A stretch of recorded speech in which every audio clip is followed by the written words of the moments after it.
Legolas, the eagle-eyed companion of the Fellowship known for his astute observation and accuracy. What does this sharp character reveal to us about the deep-seated human need for insight, understanding, and direction? Just a quick reminder to like and subscribe as it helps the channel greatly. Now, back to the video. We often find Legolas looking out far across the terrain of Middle-earth, using his special elven eyes reporting back to the Fellowship and what he sees. So what does this core trait of sight and vision really point to? Well, of course, sight is an essential part of our everyday existence and our ability to navigate the physical world. However, sight and vision take on a particularly important symbolic significance also. In order to progress in the world, one needs to set their sights on something. They need a goal. This is the case for everything from the mundane to the extraordinary. The Fellowship has a common goal: to destroy the ring in order to overcome Sauron, the Dark Lord of Middle-earth, and his forces. Legolas continuously plays a pivotal role in this collective mission. In the Two Towers, his vision is critical in tracking Pippin and Merry, who have been taken by the Uruk-hai. Despite the great distance and difficult terrain, he is able to successfully follow the trail left by them. This brings Aragorn, Gimli, and Legolas together in their common goal, leading them to the successful tracking of Merry and Pippin, reuniting the Fellowship. At this stage in the story, the Fellowship has been scattered and the remaining members are in a dire situation. They have lost Boromir and Gandalf, Merry and Pippin have been captured, and Frodo and Sam have decided to continue alone. It's a great test of their will and loyalty to the mission. Legolas, Gimli, and Aragorn are very different individuals with very different traits. This moment could have exposed their differences in a destructive way, but their common goal led to unification, bringing out their differences as a powerful strength and cementing them as a formidable team. This example outlines how vision can unite an individual and collective in order to successfully overcome challenges. Individuals are made up of a complex combination of traits and instincts. In fact, Carl Jung's identification of archetypes points to this very fact. They outline deep emotional and psychological instincts that exist in all of us. Some archetypes, psychological instincts, will be active in an individual and others dormant. However, each one exists within us, which is what makes them archetypes, their universality. With this in mind, individuals can often be at war with themselves. They are split between different aspects of their nature, and it's this splitting of the psyche that can lead to great stress, stagnation, and deterioration.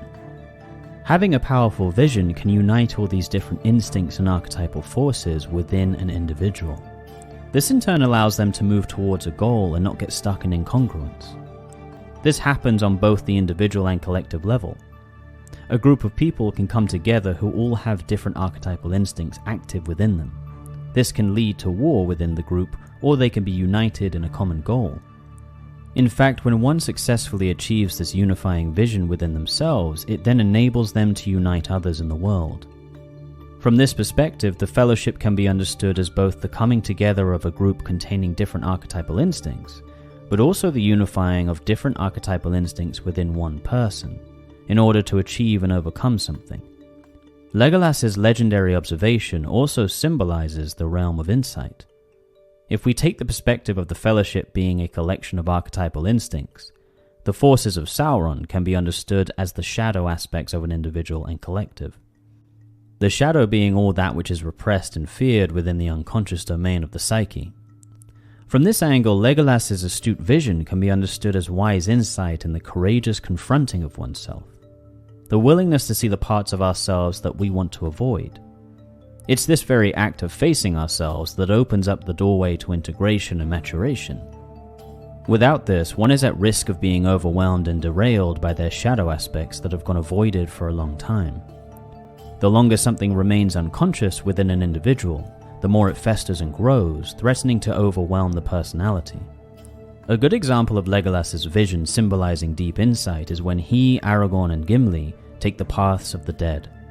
He is able to sense the spirits within the dark space and guides his friends through the dangerous path. His eyes move beyond the physical, demonstrating the necessity of an acute awareness of the emotional, spiritual, and psychological, that which cannot be immediately seen but intuited. In fact, this theme of the many dimensions and necessities of sight and vision plays out in multiple mythological stories pointing to its archetypal nature. For example, in Norse mythology, Odin, the chief of the gods, sacrifices one of his eyes at the world tree, Yggdrasil, in order to drink from the well of Urd and gain wisdom. This profoundly symbolizes the need for not only physical sight, but also wisdom and insight. Odin's one-eyed gaze is a symbol of seeing not just what is in front of you, but also the more mysterious and unseen aspects of life that can be felt intuitively, implying the need for both, much like Legolas displays. Another example being the Eye of Horus in Egyptian mythology. Horus was the falcon-headed god of the sky and represented restoration, protection, and health. In the myth, he battles Seth, the god of chaos, to avenge his father Osiris. In the battle, Horus lost his left eye, which was then restored by Thoth, the god of magic and wisdom. The Eye of Horus then became a symbol of all-seeing vision, both physical and spiritual. This was seen as the ability to see through deception and hold firm to truth in order to maintain balance against chaos. The Eye of Sauron can be understood as the negative pole of this archetype, having been possessed by the shadow. This possession has turned it into an authoritarian force, which points to the dangers of it remaining unconscious. In fact, if we take a look at the Battle of Helm's Deep, Legolas's accuracy as an archer plays an essential role in defending the fortress from the brutal attack of Saruman's army. He remains steady and true in his precision despite the extraordinary conditions of rain, nightfall, and chaos. A great example of this archetypal motif of sight and vision being crucial in maintaining order in the face of chaos, whether that is internal or external. Legolas's eyes point to a profound truth about what is needed in order for one to have direction, insight, and understanding. We must have the courage to see clearly in order to move through our own deceptions and the deceptions of the world. This archetypal theme of vision and sight, which repeats itself across different cultures and times, illuminates an essential aspect of individual and collective development. With this ability to see clearly, one can stave off the destructive parts of their own nature, as well as find a uniting vision that helps them to move confidently in the world as a whole individual. Something we must all do if we are to reach our full potential. You've been watching Archetypal Wisdom. Remember to like and subscribe. Stay wise.